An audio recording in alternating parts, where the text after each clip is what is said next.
اورال پہ حملہ کر دیتا ہے اور اسے نیچے گرا دیتا ہے اور پھر اپنی تلوار بھی باہر نکال لیتا ہے۔ ارطغرل اور اورال وہاں پر لڑنا شروع ہو جاتے ہیں۔ اورال کہتا ہے کہ آج میں تمہاری نسل مٹا دوں گا، تمہارا نام و نشان ختم کر دوں گا اور اپنے بچے کا بدلہ لوں گا۔ وہ دونوں وہاں پر لڑنا شروع ہو جاتے ہیں۔ ارطغرل اورال کو مارتا ہے کہ اورال یکدم ارطغرل پر تلوار چلانے لگتا ہے تو ارطغرل اورال کو گرا دیتا ہے اور وہ زخمی ہو جاتا ہے۔ ارطغرل کہتا ہے جب تک تم جیسے لوگ ناپید نہیں ہو جاتے میں کوشش جاری رکھوں گا۔ دوسری طرف چولپان خاتون خداوند سے دعا کر رہی ہوتی ہے اور وہ کہتی ہے کہ میں صرف اپنے انتقام کے لیے زندہ ہوں، شوہر کے لیے یا کھانے پینے کے لیے نہیں۔ دوسری طرف ارطغرل اورال کے ایک کمر پر تلوار چلاتا ہے جس کی وجہ سے وہ نیچے گر جاتا ہے۔ اس کے بعد وہ دوبارہ کھڑا ہوتا ہے۔ ارطغرل اپنی تلوار گھما کر لاتا ہے اور اورال کو اورال کے سر پر لگاتا ہے اور اس کا سر اتر کر نیچے گر جاتا ہے۔ ارطغرل کہتا ہے جاؤ اب جہنم میں جا کر سڑو۔ دوسری طرف چولپان خاتون سمجھ جاتی ہے اورال نہیں ہے۔ وہ کہتی ہے کہ اب صرف بدلے کا وقت ہے۔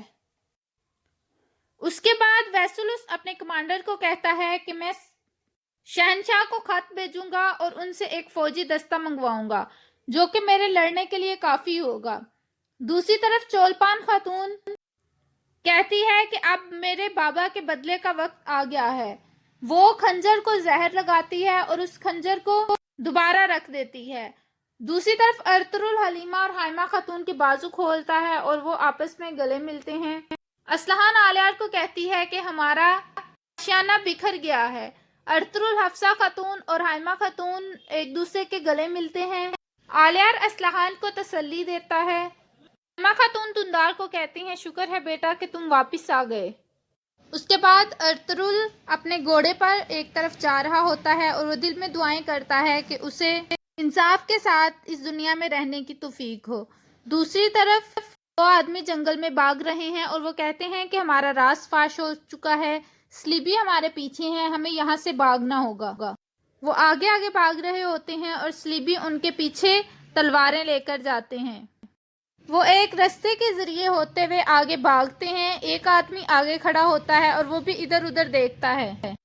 دوسری طرف سے وہ آدمی آتا ہے اور اسے کہتا ہے کہ یہاں سے نکلو ورنہ وہ تمہیں ختم کر دیں گے، اور وہ پھر دونوں وہاں سے بھاگ جاتے ہیں۔ اس کے بعد ہانلی بازار کا منظر شروع ہوتا ہے۔ ایک تاجر آتا ہے اور وہ بتاتا ہے کہ بازار کے غیر مسلم تاجروں کے حالات بہت خراب ہیں۔ ویسلس نے تمام تجارت روک دی ہے جس کی وجہ سے ان کی تجارت میں کام نہیں کر رہی۔ ارطغرل کہتا ہے کہ ویسلس کا کچھ سوچنا پڑے گا، اس نے جب سے ہانلی بازار ہم نے لیا ہے تمام تجارت ختم کر دی ہے اور اس کے ذریعے اس کے اپنے لوگوں کو بھی نقصان ہو رہا ہے۔ آرتک صاحب کہتے ہیں کہ اپنے لوگ اس سے بدظن ہوتے جا رہے ہیں۔ آلیار کہتا ہے کہ ہم کب تک اس کو اس زمین پر کھلا چھوڑے رکھیں گے۔ ارطغرل کہتا ہے کہ ہمیں جلد کچھ نہ کچھ کرنا پڑے گا، اور وہ تاجر کو کہتا ہے کہ تمام غیر مسلم تاجروں کو حوصلہ دو، ہم جلد ہی کچھ کریں گے اور سب ٹھیک ہو جائے گا۔ دوسری طرف چولپان خاتون اپنی دعا کر رہی ہوتی ہے کہ جنہوں نے اس کے بچے اور اس کے شوہر کو ختم کیا اور اس کے باپ کو ختم کیا وہ ان سب سے بدلہ لے گی۔ اچانک ویسلس آ جاتا ہے، وہ اپنا خنجر پیچھے چھپا لیتی ہے۔ ویسلس کہتا ہے تم کئی ہفتوں سے کمرے سے باہر نہیں نکلی۔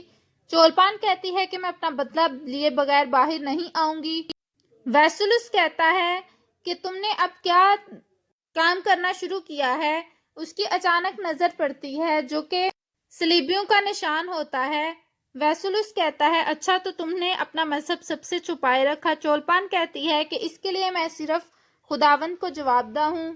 اس کے بعد ویسلس وہاں سے چلا جاتا ہے۔ دوسری طرف آلیار، آرتک صاحب اور ارطغرل ایک سرائے میں بیٹھے ہوتے ہیں۔ آرتک صاحب کہتے ہیں کہ قحط کا دور آ گیا ہے، تمام غیر مسلم اس حالت سے بہت پریشان ہیں، ان کی تجارت بھی بند ہے۔ آلیار صاحب کہتے ہیں کہ ہمیں ان کا ساتھ دینا چاہیے۔ ارطغرل کہتا ہے ایک وقت تھا جب ہم یہاں آئے تھے تو ہم بھی اس قحط حالی کا شکار تھے، لیکن اللہ تعالیٰ رزق دینے والا ہے اور وہ ان کو بھی رزق دے گا۔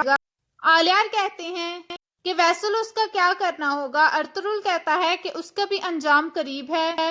اچانک سامسا سپاہی آتا ہے اور وہ کہتا ہے کہ ہمیں ایک اہم خبر ملی ہے۔ ارطغرل کہتا ہے بتاؤ۔ دوسری طرف ویسلوس باہر آتا ہے اور ایک دستہ آیا ہوتا ہے جو کہ شہنشاہ کی طرف سے بھیجا گیا ہوتا ہے۔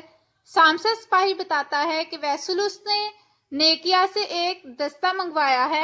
آلیار صاحب کہتے ہیں کہ ہمیں اس کی خبر کیوں نہیں ہو سکی۔ ارطغرل کہتا ہے کہ نیکیا میں سلطان کا جاسوس ہے، وہ ضرور کسی اہم مسئلے میں گرفتار ہو گیا ہے یا اس کا راز کھل گیا ہے، ہمیں اس کی بھی مدد کرنی ہوگی۔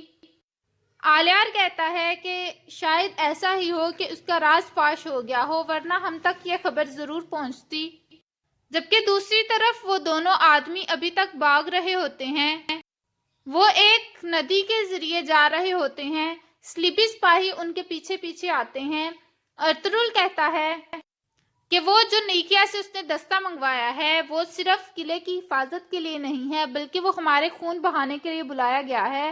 اس کے بعد وہ آلیار صاحب کو کہتے ہیں کہ آج ہمارے قبیلے میں مہمان بنے اور ہم تمام صورتحال پر گفتگو کریں گے۔ دوسری طرف ویسلوس جو دستے کا کمانڈر آیا ہوتا ہے اسے کہتا ہے کہ میں اپنی تمام کوششیں کر رہا ہوں، اور یہاں پر اس قسط کا اختتام ہوتا ہے۔ ویڈیو پسند آئے تو لائک کریے گا، کمنٹ کر کے بتائیے گا کیسی لگی ایپیسوڈ۔ فی امان اللہ۔